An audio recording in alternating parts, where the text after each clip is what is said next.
What's going on, guys? In today's video, we are going to be installing a Bluetooth battery monitor on my 2024 SeaDoo RX-TX 325. Now, this video is actually a follow-up because there were quite a few people that reached out after I did the SysApp device install on my ski, which if you didn't see a video, check it out.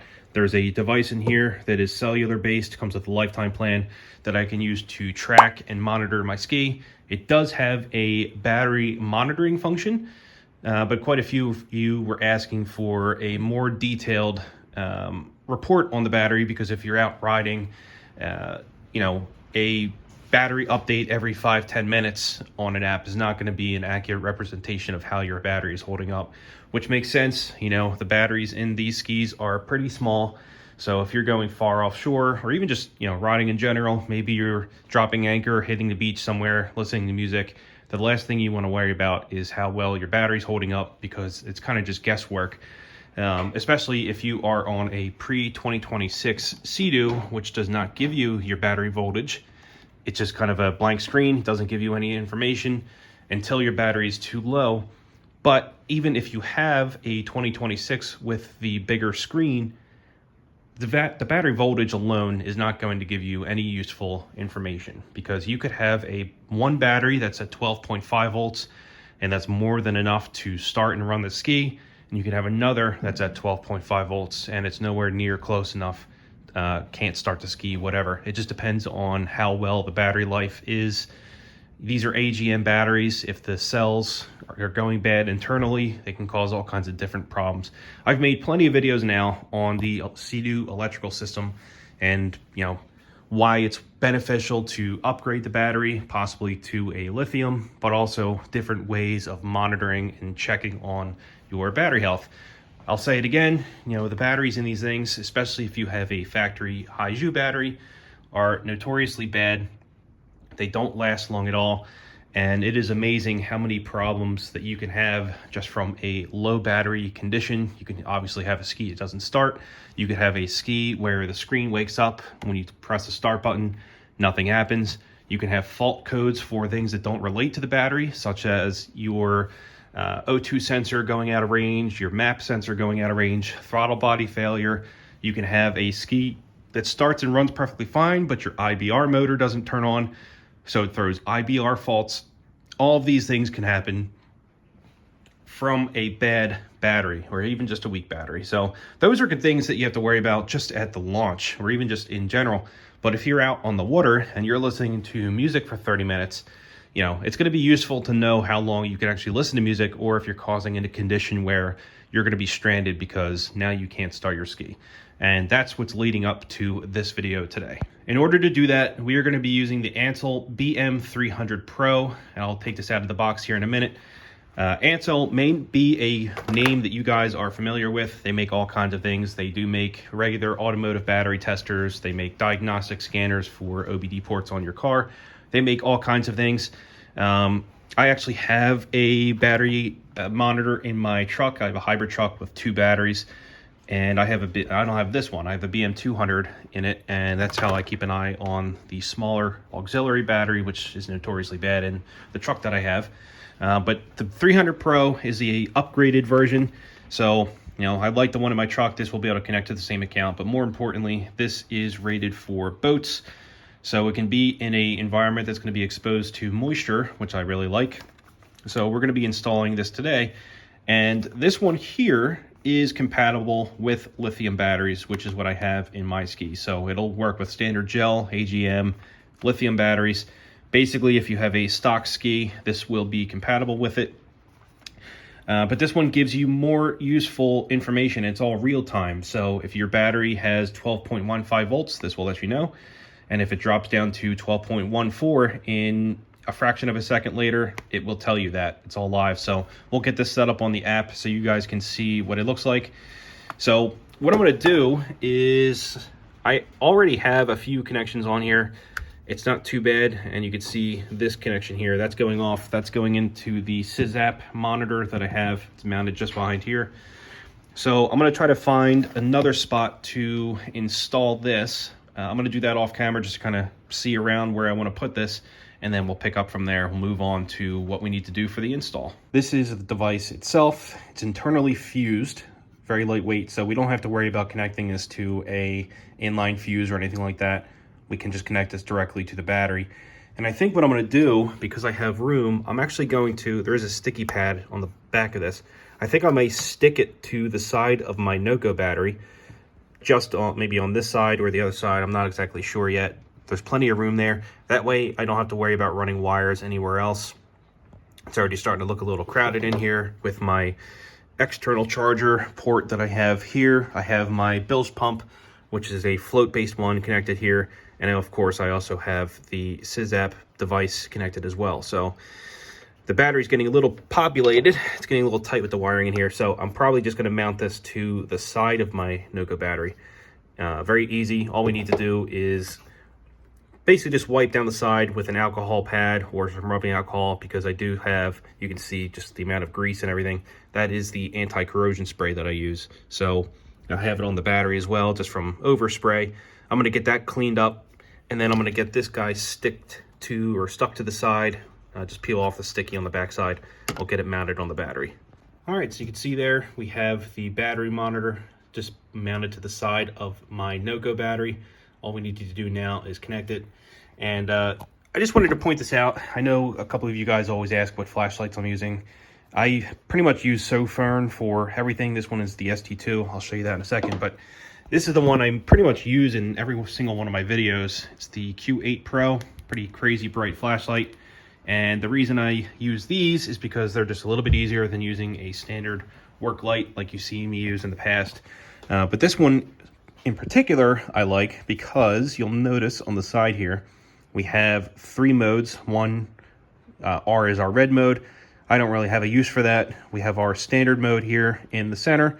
And of course we have UV mode. And this is the one I use pretty much every time I am diagnosing some kind of coolant leak on a SeaDoo, because it is a UV light. You can see there, it works perfectly with any kind of UV dye or trace.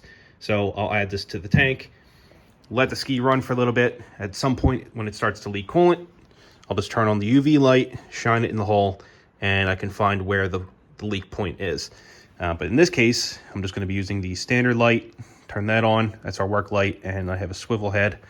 Works perfect, just put it right there, and I can see what I'm doing. That's for you guys that are always asking which flashlights I'm using. Sofern is pretty much exclusively all I use. It just, it's an awesome brand. Been using their flashlights from Amazon for years. Pretty cheap too. So let's go ahead and get this guy connected. I just need to loosen the lugs on my Noco battery. We'll do the positive and the negative, and then we'll move on to the next step, which is basically just getting it connected in the app. So let me go ahead and take care of this real quick. There we go. I have it connected to the battery.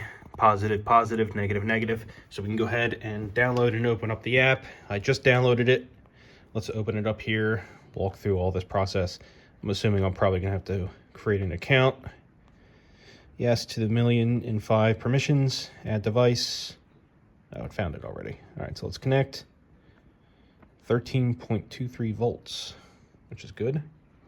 All right, I'm gonna walk through the setup process here and then we'll get back to it. All right, the next step is to choose our battery battery type. Now, if you have the factory battery, the one that came with your SeaDoo, they are gonna be AGM. So that's the option you're gonna use. In my case, I have a lithium. So I'm gonna go the lithium route, lithium battery. Next, this stuff's not really that important. So I'm gonna click add. Okay, now I'm just gonna let this, I read in the instructions that it's going to take like a minute or two for this to pull up. Yeah, you can start to see things pull up now. So I'm going to let this kind of sink, and then I'll come back in a few minutes once everything is up to date, and we'll check it out. All right, here we go. So everything is kind of caught up to speed here. You can see we have our SOC, which is state of charge, currently at 72%, our voltage, battery temperature. Now, you may be wondering if I just unplugged it, but I did have my battery maintainer plugged in. Why is it at 72%? Well, that's exactly what a battery maintainer does. It doesn't just fully charge the battery and keep it there. A battery maintainer will maintain the battery and keep it in a stable spot. For a lithium battery, which is the one I have right here, I do have my Noco maintainer set to that. Lithium batteries like to stay around 70%. They don't like to be 100% charged all the time. So with the NOCO battery maintainer and my NOCO battery, it's going to stay around 70%, which is what we see there. So that's a good number. The voltage in this case, 13.16, very good for the setting that it's at. What I'm going to do is actually wake the ski up, because I'm curious to see how our live voltage changes. Because that's pretty much exactly why I bought this thing, is to be able to monitor the battery in real time. Turn it on, and yeah, we can already see it start to drop just a tiny bit, 13.03 volts, 02. Now you may be wondering, why is it dropping like that if there's nothing really running? Well, there's such a high electrical load on these modern skis because all of the modules are powered. On this 325, we have a heated O2 sensor on our exhaust. We have the IBR motor. We have the throttle body doing its self-test. The fuel pump is priming up. We have an amplifier and the speakers. Even though we're not playing any music right now, the amplifier is powered on. We have our digital cluster. There's just a lot of load on these things that will drain the battery. And you can see we're down to 12.95 volts, and it's still going down. The ski's probably going to shut off in a minute because there's no key.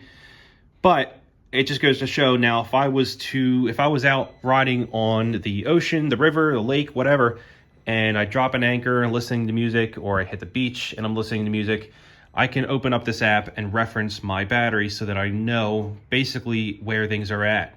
There you go. You can see daily power notification. I'm already getting updates on this. Now, one thing that I like about this is, you're probably thinking right now, well, who is going to be out riding the ski and sitting here with an app open to monitor their battery? Well, that's the nice thing, because in here, in the settings, you can see that we can set parameters for notifications.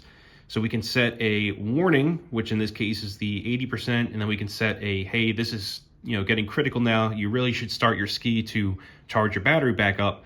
And we can adjust these. So I'm going to have to fine tune this when I go riding for the first time, basically to see where these should be. But it'll trigger a notification. So if I'm sitting on the beach or whatever, and I don't have my phone in my hand, it doesn't matter. I'll get a notification from the ski basically saying, hey, you might want to start me because my battery's getting low. So that's pretty cool in my opinion. It's something I've been kind of chasing for a while, because the battery on these things is, it's kind of shady. I mention it all the time, but these Haiju batteries, these are the batteries that the ski comes with, are very low quality. This one here came out of a ski that was only 3 months old, and the battery shot. It doesn't even start the ski anymore. So it doesn't matter how old your ski is. I see it all the time. I work on these skis. I can't tell you how many skis get dropped off, and the owners say, they were out riding and they got a code P0 whatever, or they started their ski and it was moving forward on them. They couldn't hit the brake because the IBR motor was throwing a fault, or any other range of problems, and they think that there's some major electrical problem going on, but it turns out to just be a battery. Poor battery, weak battery, doesn't really matter. That's where this monitor is going to come into play. Ancel is just one of them. There's tons out there. I just happened to choose this one because it's the same one I have in my truck. Victron, the blue guy that, they're pretty big in the lithium and solar industry. They also have one, but it's not marine rated, unfortunately. So this one is marine rated and it's pretty cheap. I think I got it for 35, 40 bucks, 50, I don't know what it was, something pretty cheap. But the peace of mind that I'm going to have on the water is absolutely worth it. Now, it's not critical for me. I do carry around a NOCO jump pack, but if I can avoid having to use that, or if I could just sit there and know that my battery is at a certain percentage, that's useful to me. So if you're in the same case, especially for you guys to go far offshore, or you have a lot of peripheral electronics, you have your echo sounder, your map, your chart plotters, things like that, they do put a load on your electrical system. It may be worth installing a battery monitor so that you can keep an eye on things and kind of know where everything is stable at. I'm gonna go ahead and plug my ski back in because it is getting ready to snow, which means I have another couple weeks until I can start to break these things out. But that's all for this video. If you guys have any questions at all, please let me know. I know a lot of the videos I put out are just kind of responses to questions I get.